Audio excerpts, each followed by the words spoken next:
Welcome to part 2. If you've ever tried to argue with someone who does nothing but insult and demean you, you know that these methods might shut the other person up, but they certainly don't persuade anyone. Let's take a look at some of the ways that you can build your credibility with your audience while showing them that you're a thoughtful, even-handed person who's looked at all sides of the issue at hand. These precepts come from a very good book on argument and reason called The Shape of Reason by John Gage. The first thing to keep in mind is the number of agreements that you share with your audience. While it might seem like the issue that you're dealing with is extremely important and overshadows everything else, the truth is that all human beings share a lot of similarities, no matter what their backgrounds or histories might be.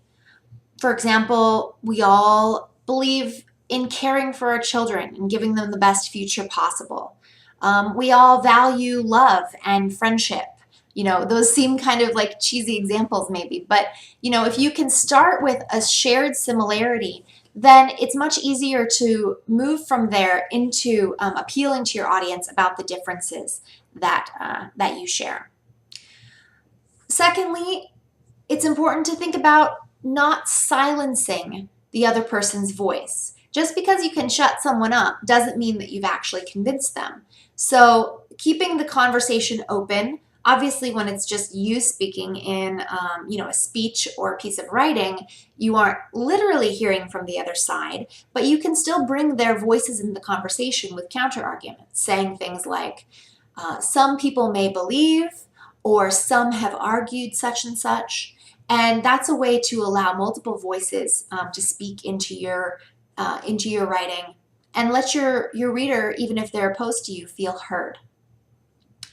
We believe in our country that disagreement is necessary to the well-being of our culture. That's why we believe in free speech and we protect it with our Constitution. It's so connecting to number 2, we don't want to silence the other side. Disagreement is healthy, but we want to overcome their disagreement with logical arguments. Obviously, if you're going to have a reasonable discussion, you have to believe in the possibility that your own mind might be changed.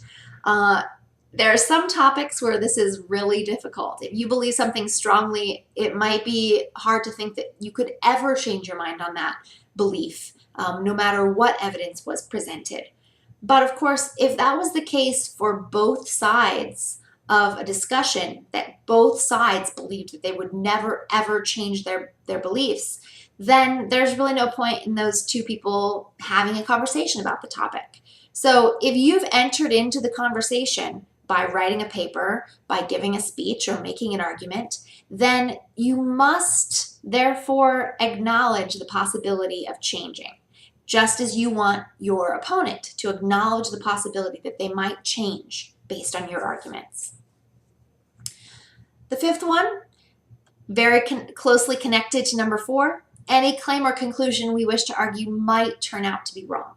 It's possible. We have to acknowledge that although no matter how well supported our arguments, no matter how well respected our sources, it is possible in each case that we might be wrong. Doesn't mean we don't believe it, doesn't mean we don't still make the argument as best we can, but just acknowledging your own fallibility is a way of respecting your audience. Beliefs, conclusions, claims, etc. are only as good as the quality of the case that can be made for them. Basically, this is an assertion or a precept that is the basis of academic discussion. In academia, we don't just assume that something is true. We have to prove it. We have to give evidence for it. We have to back it up with sources, with research, all those kinds of things. And however good that research and those sources are, that's how good the final conclusion is. Number 8, we have a responsibility to be sure that we understand the other side before we respond to them. Listening before you begin speaking.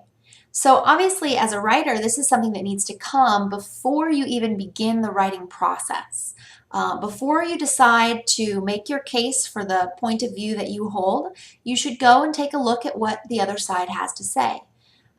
Make sure that you fully understand them, not just the stereotypes, not just the exaggerations, but the truth of what the other side believes and why they believe it.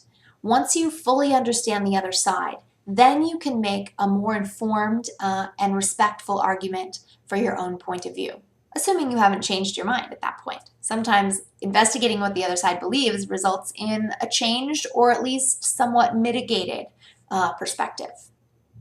And lastly, our audience is always potentially larger than our intended audience. This goes back to, as any kind of writer or speaker has sort of imaginary audience, maybe even just a single person in their mind that they write for whenever they write. But of course, our audience is much bigger than that intended ideal reader. So spending a little time thinking about the kinds of people who might be in your audience, what kinds of backgrounds or histories might they have, and are you saying anything in your writing or speaking that might put them off, might offend them, turn them away, or leave them with a bad taste in their mouth?